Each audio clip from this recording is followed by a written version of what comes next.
au 6e B, bonjour au 6e D, j'espère que vous allez bien, j'espère que vos vacances se sont bien passées, que vous êtes bien reposés, que vous revenez avec la niaque, avec la faim, et j'espère que ça n'a pas altéré votre besoin de savoir, votre curiosité et votre nécessité, votre envie d'apprendre de nouvelles choses. En tout cas, votre envie d'apprendre de nouvelles choses, elle va être satisfaite, je pense, avec le nouveau chapitre d'histoire qui va arriver. Alors juste d'abord, petite précision, je vous ai rendu vos devoirs sur la ville de demain, donc allez-y, allez regarder vos mails, lisez les corrections, lisez ce que je vous ai mis, les points améliorés, les points positifs. Si vous avez des questions, encore une fois, n'hésitez pas, par mail ou en commentaire de cette vidéo. Donc, on va attaquer un chapitre d'histoire. Le chapitre d'histoire, il va concerner le monde grec. Alors, cette vidéo, elle sera coupée en deux. Dans une première partie de la vidéo, je vais vous expliquer concrètement un petit peu votre calendrier, et ce calendrier, il va concerner jusqu'à la date du vendredi 22 mai. Bon. Et puis dans une deuxième partie, je vais raconter le cours. Donc cette vidéo elle est précieuse pour vous dans la fabrication de votre cours. N'hésitez pas à la regarder, à la re-regarder et à la re-regarder. Donc, d'abord, le lundi 4 mai. Donc, ce lundi 4 mai, vous allez introduire le chapitre avec une vidéo à regarder. Travailler sur une vidéo, c'est visionner la vidéo et avoir un crayon à papier dans sa main pour prendre des notes, pour essayer de prendre rapidement des notes. D'accord ? Je vous pose des questions sur la vidéo. Je vous conseille de lire les questions avant de regarder la vidéo. Comme ça, vous savez ce que vous allez devoir trouver comme réponse dans la vidéo pour répondre à mes questions. Ok ? Bon. Ensuite, ça nous amène malheureusement au lundi 11 mai, puisque le vendredi 8 mai est férié. Donc le lundi 11 mai, vous allez vous poser la question: quelle différence il y a entre les différentes cités grecques? Sachant que vous allez voir qu'il y a des différences, mais qu'il y a aussi des points communs. Bon. Ensuite, le vendredi, donc le vendredi 15 mai, vous allez devoir schématiser la cité grecque. Donc n'hésitez pas à vous armer de crayons de couleur, n'hésitez pas à surtout bien lire les fiches consignes. Ça, je n'insisterai jamais assez sur le fait de lire les fiches consignes de A jusqu'à Z, d'accord, et en passant par toutes les lettres de l'alphabet pour ne rater aucune consigne. D'accord, parce que si on rate une consigne, on peut passer à côté d'une information importante pour notre cours. Donc, le lundi, le lundi 11 mai et le vendredi 15 mai, vous vous occupez des différences entre les différentes cités grecques. Le lundi 18 mai, vous allez devoir vous poser la question de l'unité des Grecs. Alors, que ce soit le 1 ou le 2 ou le 3, c'est votre manuel qui va vous y aider avec les documents que je vous ai mis, soit avec les questions du manuel, soit avec des questions que je vous pose moi dans la fiche consigne, mais c'est encore une fois, c'est dans la fiche consigne que je vous le dis. Donc, dans la deuxième partie, donc ce sera le lundi 18 mai, vous allez devoir vous poser la question de quels sont les points communs entre tous les Grecs. Parce que là, vous allez voir que chaque Grec est dans sa petite cité, d'accord, et que chaque cité est différente, notamment parce que la cité est indépendante, c'est une cité-État. Mais là, vous allez devoir répondre à la question de qu'est-ce qui fait que pourtant tous ces Grecs sont unis entre eux? Qu'est-ce qui les unit, ces Grecs? Pourquoi est-ce que, même si je suis dans une autre cité-État que mon voisin, nous deux, on va s'appeler Grecs? Ça, c'est la question à laquelle vous allez devoir répondre dans cette deuxième partie. Et puis, dans la troisième partie, c'est le vendredi 22 mai, vous allez devoir vous intéresser à la première démocratie de l'histoire de l'humanité. En tout cas, c'est comme ça qu'on l'appelle. Vous allez voir que c'est un peu plus compliqué, mais en tout cas, vous allez devoir vous poser la question de comment la cité-État d'Athènes, plus précisément en Grèce, est gouverne. Vous allez devoir vous poser la question de la démocratie. Comment est-ce que cette démocratie fonctionne? Lecture des documents du manuel et puis réponse aux questions. Alors là, les questions, c'est moi qui vous les ai données sur la fiche consigne, donc n'hésitez pas à bien recopier les questions pour y répondre proprement dans votre cahier. Donc on va passer maintenant à la partie où je vais raconter l'histoire des cités grecques. Donc n'hésitez pas à prendre des notes, n'hésitez pas à bien visionner la vidéo, à vous intéresser tout simplement, à prendre du plaisir, encore une fois, à apprendre.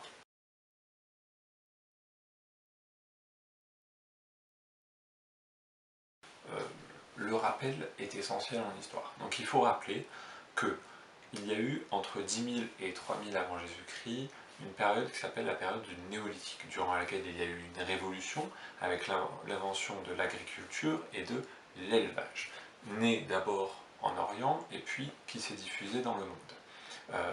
De cette agriculture et de cet élevage, donc de cette exploitation des animaux et de la nature, sont nés des produits qu'on peut stocker avec la poterie.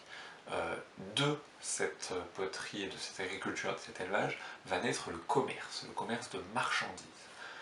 De ces marchandises va naître finalement une structure qui s'appelle l'État, qui permet à des hommes de dominer cette marchandise et de dominer les hommes du même coup. D'ailleurs, parallèlement à l'État, sont inventées les écritures qui servent, on l'avait vu, dans un premier temps, à compter les marchandises. Rappelez-vous les documents qu'on avait vus en Mésopotamie sur l'écriture cunéiforme, et qui servaient à compter les bêtes, les moutons. Donc, on se situe dans cette lignée, donc on est d'accord que les écritures apparaissent vers 3000 avant Jésus-Christ, et les États également, avec la Mésopotamie, cité-État, et l'Égypte, royaume. Et là on avance, et on va se retrouver vers 800 avant Jésus-Christ. Pourquoi on s'intéresse aux Grecs précisément? La Grèce, elle est occupée depuis la préhistoire et l'Homo sapiens, et ensuite donc par un peuple indo-européen qu'on appelle le peuple grec. Donc ce peuple, d'abord, il se trouve dans un espace contraignant, d'accord, un espace à forte contrainte, d'accord. Vers 800 avant Jésus-Christ, la Grèce, puisqu'on se situe entre 800 avant Jésus-Christ et 400 avant Jésus-Christ dans ce chapitre, vers 800 avant Jésus-Christ, la Grèce c'est quoi? C'est des montagnes, c'est un espace marqué par la sécheresse et par l'incapacité à cultiver des choses. Donc les Grecs ont des difficultés à cultiver alors même que leur population est nombreuse. Donc les Grecs sont de plus en plus nombreux, mais ils n'arrivent pas à nourrir leur population parce que le climat ne le permet pas. Donc, ce que les Grecs vont faire, c'est partir, coloniser des terres autour de la mer Méditerranée pour trouver de nouvelles terres à cultiver et puis également pour faire du commerce. Je rappelle que depuis que la marchandise est apparue et que donc on est sous le règne de l'avoir et non plus sous le règne de l'être, il y a une volonté chez les hommes de stocker, d'échanger et puis maintenant de gagner de l'argent, puisque l'argent est apparu. Donc les Grecs vont partout autour de la Méditerranée, fonder des colonies. Ça veut dire quoi coloniser et fonder des colonies? Ça veut dire que je prends mon bateau en tant que grec et je vais m'emparer d'un territoire, que je vais occuper désormais. Désormais, ce territoire m'appartient, il fait partie de ma cité-État. Par exemple, la cité-État, alors la cité-État, vous savez ce que c'est de la Mésopotamie. La Grèce, finalement, c'est comme la Mésopotamie, c'est un espace où il y a des cités-États qui sont indépendantes les unes des autres. Par exemple, la cité-État de Massalia va aller fonder une colonie au sud de la France actuelle, qu'ils vont appeler Massalia. Massalia, aujourd'hui, c'est Marseille. Évidemment, ils vont choisir des zones en bord de mer pour pouvoir faire du commerce, pour pouvoir échanger les marchandises qu'ils ont trouvées sur place, mais ils vont également essayer de trouver des espaces peu nombreux où les gens sont peu nombreux pour pouvoir rencontrer le moins de résistance possible pour acquérir ce territoire. Le but c'est de n'avoir pas à faire la guerre pour obtenir ce territoire. Donc, vers 800 avant Jésus-Christ, les Grecs partent et colonisent l'ensemble du pourtour méditerranéen, et comme disait Platon, se réunir autour de la Méditerranée comme des grenouilles autour d'une mare. Et finalement, le monde méditerranéen, la mer méditerranéenne, est grecque à partir de 800 avant Jésus-Christ, après cette colonisation de l'espace méditerranéen.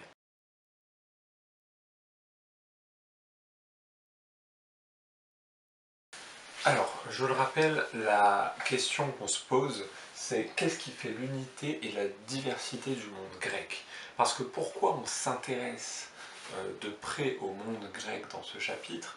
C'est parce que pour la première fois, alors évidemment les hommes se sont organisés en société après s'être organisés en communauté au Paléolithique à partir de l'Orient ancien, mais là avec le monde grec, les États d'abord vont doter les habitants d'une culture commune.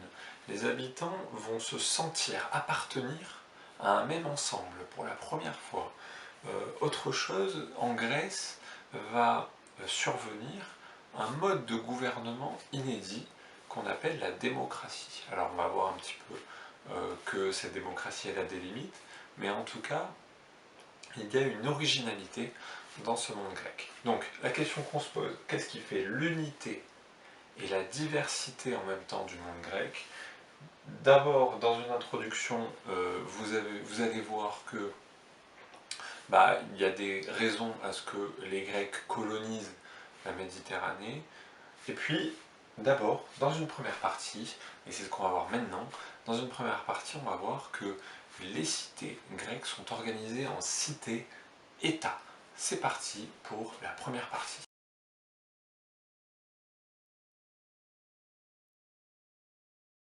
Donc, comme la Mésopotamie vers 3000 avant Jésus-Christ, la Grèce vers 800 avant Jésus-Christ est organisée en cité-État. Ça veut dire que la Grèce, c'est plein de petites villes indépendantes. Une cité-État, c'est une ville qui se gouverne elle-même, qui est donc indépendante, et puis c'est une ville qui est composée d'une ville, des remparts et d'une campagne environnante. Ça, on l'a dit. Donc, ça ne bouge pas. Eh bien, ces cités-États, elles vont avoir des différences et elles vont avoir des points communs l'une avec l'autre. Donc, d'abord, les différences. Chaque cité-État va avoir ses lois. D'accord? Ça veut dire qu'une cité-État, ça peut être sous la forme d'une monarchie, ça peut être sous la forme d'une démocratie, donc ça veut dire que ce n'est pas une seule personne, mais plusieurs personnes qui gouvernent une majorité. Dans tous les cas, c'est une minorité qui gouverne une majorité, on est bien d'accord, mais des fois c'est un roi, des fois c'est un petit groupe de personnes qu'on va appeler citoyens dans la démocratie athénienne qu'on va voir tout à l'heure, mais dans tous les cas, c'est une minorité qui gouverne une majorité. Donc, chaque cité-État a ses propres lois, que les habitants doivent respecter. Chaque cité-État a également une monnaie bien à elle, qui ne circule donc que dans la cité-État en question. Chaque cité-État a également une déesse ou un dieu protecteur. On est dans une religion polythéiste où il y a plusieurs dieux, mais une cité-État va décider que la cité-État est protégée par un dieu ou une déesse. Par exemple, Athènes, c'est une ville qui serait protégée par la déesse Athéna, déesse de la sagesse. Chaque cité-État va également avoir une armée composée de soldats à pied qu'on appelle hoplites. Chaque cité-État va également avoir une marchandise qu'elle produit, elle, toute seule. Ou alors, parfois, d'autres cités-États la produisent aussi. Mais des fois, il va y avoir des cités-États qui vont se spécialiser dans un produit. Sachant qu'en Grèce, les trois produits phares, c'est le vin, l'olive, l'olive et le blé. D'accord? J'avais oublié. Donc, chaque cité-État va donc avoir un produit phare. Donc, par exemple, la cité-État de Cyrène, elle va faire commerce du silphium. C'est une plante médicinale à l'époque qui a disparu aujourd'hui. En revanche, même si ces cités-États sont différentes les unes des autres, pour ce que je viens de vous dire, la monnaie, le gouvernement, la déesse ou le dieu protecteur, la marchandise, le commerce, elles vont avoir des choses qu'on va retrouver dans toutes les cités-États de Grèce. Et ce qu'on va retrouver dans toutes les cités-États de Grèce, c'est quoi? C'est qu'elles sont composées de la même manière. Et c'est ça que vous allez devoir réaliser dans un croquis d'ailleurs. Il y a des campagnes environnantes, qu'on appelle l'Asti. Il y a un port qui permet de faire du commerce, puisque les cités-États sont situés au bord de la mer pour justement faire du commerce, puisque le peuple grec est un peuple de commerçants.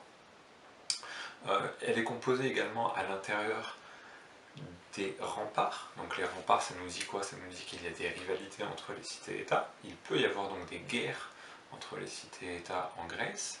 À l'intérieur des remparts, donc on a des habitations. On a également l'agora. L'agora, c'est la place qui a une fonction à la fois politique, puisqu'on vient y décider des lois, ou on vient annoncer les lois qui ont été décidées, ou bien encore un rôle économique, puisque c'est sur l'agora que se tient le marché, d'accord? Bon. Il y a également l'acropole. L'acropole, c'est une colline sacrée, surélevée, d'accord? Surélevée, tout simplement, c'est symbolique, c'est pour atteindre, encore une fois, les cieux, atteindre les dieux qui sont dans les cieux. Rappelez-vous du Ziggoura en Mésopotamie, c'était exactement le même sens, la même symbolique. Et donc sur cette acropole, donc colline sacrée, il y a les temples. D'accord, les temples, des temples dédiés au culte et à la prière des dieux grecs. Je rappelle qu'on est encore dans une religion polythéiste où on croit en plusieurs dieux. Donc le monde grec, c'est donc des cités-États. Cités-États, donc des villes qui se gouvernent elles-mêmes, toutes seules, qui sont indépendantes. Indépendantes parce qu'elles ont un mode de gouvernement à elles, une monnaie à elles, mais elles sont construites à l'identique. D'accord, elles ont les mêmes caractéristiques géographiques, physiques. Bon. Dans une deuxième partie, on va voir que, bien que les Grecs habitent dans des cités-États différentes, avec des modes de gouvernement différents, des monnaies différentes, il y a des choses qui unissent tous les Grecs ensemble. Deuxième partie.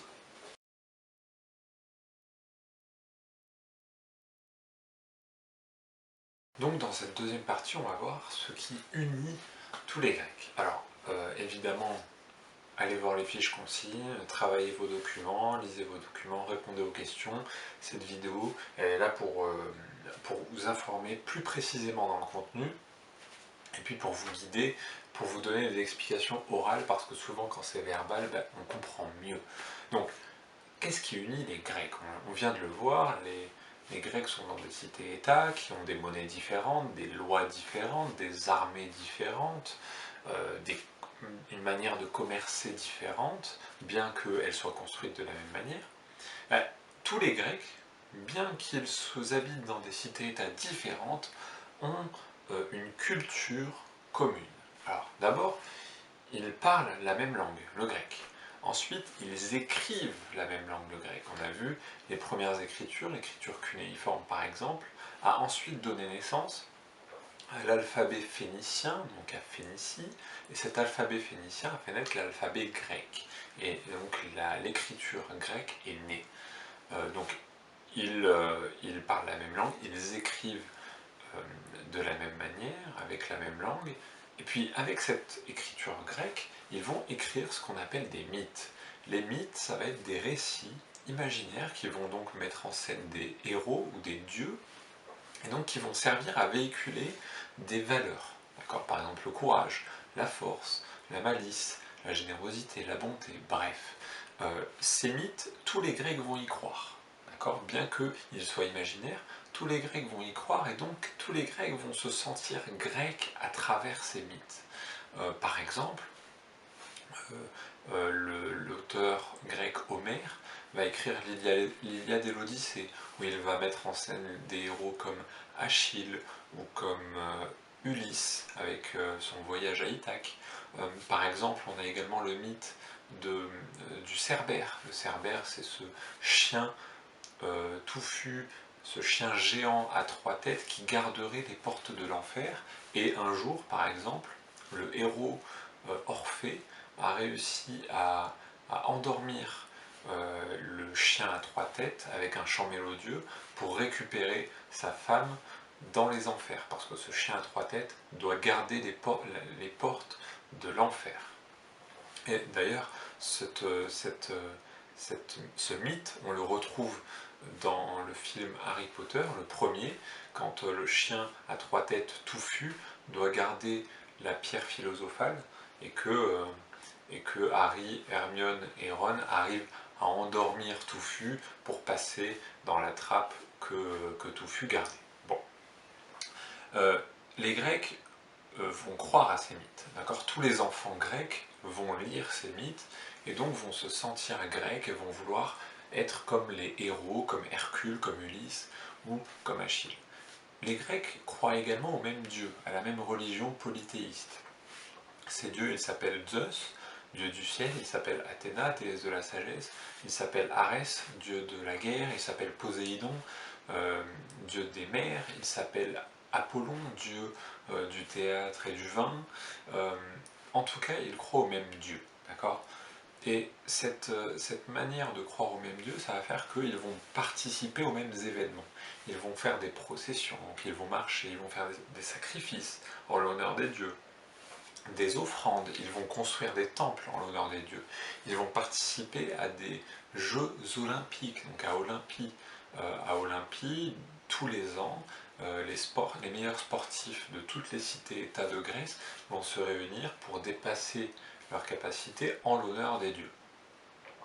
Donc, les Grecs, bien qu'ils soient dans des cités-États indépendantes, ils ont une culture commune, ils parlent la même langue, ils écrivent la même langue, ils croient en des mythes et en des valeurs communes, et ils croient au même Dieu. Donc, on a bien vu que les Grecs, bien que différents, parce qu'appartenant à des cités-États indépendantes, ils se réunissent autour de valeurs communes, et surtout autour d'une culture commune, la culture grecque que l'on peut retrouver encore aujourd'hui. On l'a vu notamment avec Harry Potter. Le film 3 par exemple a été très populaire et a connu un grand succès au cinéma. Bref, cette culture, elle transpire encore dans la culture occidentale aujourd'hui. C'est d'ailleurs pour ça qu'on l'étudie. Dans la troisième partie, on va voir que si on étudie le monde grec, c'est aussi que il y a eu une originalité à partir de 509 avant Jésus-Christ, à Athènes, une cité-État parmi les autres, parmi Sparte, Delphes, etc. À Athènes, il y a eu, dans la cité-État d'Athènes, alors que d'autres cités-États s'organisent sous le mode de la monarchie, avec un roi, d'autres cités-États s'organisent sous le mode de l'oligarchie, avec un petit groupe de riches personnes qui gouvernent les autres. Athènes va se doter d'un nouveau mode de gouvernement qui s'appelle la démocratie. On se retrouve donc pour une troisième partie. À Athènes naît un nouveau mode de gouvernement, une nouvelle manière de gouverner les autres, qui s'appelle la démocratie. Attention, on est toujours dans un système où une minorité gouverne la majorité depuis l'apparition des États qu'on a étudiés en Orient ancien, à partir de 3000 avant Jésus-Christ avec l'Égypte et la Mésopotamie. Là, on est toujours dans dans la même ère de l'avoir et de l'État, et donc une majorité de personnes est dominée par une minorité de personnes. D'abord à Athènes, puisque c'est là qu'on est dans la troisième partie, à Athènes il faut s'intéresser à la composition de la société. Il y a 150 000 environ esclaves. Ces esclaves, c'est des êtres qui ne sont pas libres, qui ne s'appartiennent pas. D'accord ? On a environ 100 000 femmes et enfants. Alors, entre 100 et 140 000 plutôt, on va dire 140 000 femmes et enfants. D'accord ? Donc les femmes, elles ne votent pas, évidemment, elles ne participent pas à la vie, alors je dis évidemment, c'est évidemment par rapport à l'époque, elles ne participent pas à la vie politique, elles s'occupent de l'oikos. L'oikos, c'est le foyer, d'accord ? Elles s'occupent du foyer et des enfants. Et puis, il y a les métèques. Les métèques, c'est les étrangers qui ne sont pas nés d'un père et d'une mère athénienne. Et tout en haut, tout en haut, donc esclaves, métèques, femmes et enfants, tout en haut on a ce qu'on appelle les citoyens. Les citoyens, ils sont du nombre de 40 000, c'est eux à qui appartiennent les esclaves, évidemment, c'est eux les propriétaires d'esclaves, c'est également des propriétaires de terre, hein. Je rappelle que la propriété privée a fait naître les inégalités entre des gens qui ont et des gens qui n'ont pas, et donc les propriétaires à Athènes, ce sont eux qui gouvernent. Donc ce nouveau système, dans ce nouveau système, ce sont les citoyens, les 40 000 citoyens qui sont au cœur de ce système, qui écrivent les lois que tous les habitants doivent respecter.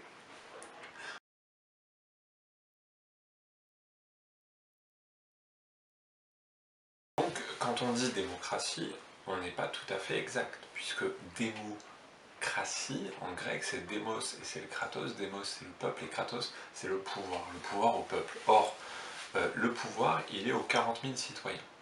Les 100 000 femmes n'ont pas le pouvoir, les métèques n'ont pas le pouvoir, et les 150 000 esclaves n'ont pas le pouvoir. Donc c'est toujours une minorité qui gouverne une majorité. Alors comment ça fonctionne? Les citoyens se réunissent en assemblée. Cette assemblée, on l'appelle l'ecclésia. Généralement, ils se rassemblent sur la colline de la Pnyx, et puis ils votent les lois, ils votent également le budget, et ils élisent les magistrats. Les magistrats, ce sont eux qui gouvernent la cité, plus précisément les 10 stratèges. Ce sont les 10 stratèges qui vont gouverner la cité. Il y en a eu des très célèbres, notamment Périclès, qui fut un stratège très important pour la cité d'Athènes. Donc, un mode de gouvernement nouveau où des personnes se réunissent, lèvent la main pour voter des lois et pour prendre des décisions pour l'ensemble des citoyens. Attention, ce mode de gouvernement a des limites, on l'a vu, puisque les femmes en sont exclues, elles ne participent pas, elles ne votent pas. Les métèques, donc les étrangers, ne votent pas, et encore moins évidemment les esclaves. Donc à Athènes apparaît un nouveau mode de gouvernement qu'on appelle la démocratie, et qui a des limites qu'il faut bien comprendre. Donc on a bien vu que le monde grec, si on s'y est intéressé, c'est que pour la première fois de l'histoire, les hommes qui se sont constitués en société, autour de la volonté d'acquérir principalement, puisqu'on est dans l'ère de l'avoir, on a quitté l'ère de l'être définitivement, et donc dans l'ère de l'avoir c'est le commerce qui prime, et dans cette ère où le commerce est important, les Grecs vont être un peuple qui va réussir et qui va être très commerçant. Et les Grecs vont se constituer en cité-État, mais avec une culture commune. Pour la première fois, une société d'hommes va croire aux mêmes valeurs, à la même culture, vont parler la même langue, etc. Donc ça va les unir, mais ça va surtout permettre à toujours une minorité de dominer une majorité. Rappelez-vous à quoi sert la religion et à quoi sert l'État. Je vous rapporte au chapitre sur l'Orient ancien. Si vous avez des questions sur tout ce que je viens de dire, sur le chapitre, n'hésitez pas à les mettre en commentaire de cette vidéo YouTube. J'espère qu'elle vous a plu, j'espère que ça vous a intéressé, j'espère que le chapitre va vous intéresser si vous regardez cette vidéo en début de chapitre. Je vous conseille de regarder la vidéo tout le temps, à chaque fois que vous le pouvez, durant le chapitre, n'hésitez pas à la visionner, ça va vous aider pour le chapitre. En attendant, je vous souhaite de bien vous porter, de lire, regarder des documentaires historiques, n'hésitez pas à vous cultiver, il faut être curieux et il faut le rester. En attendant, à bientôt!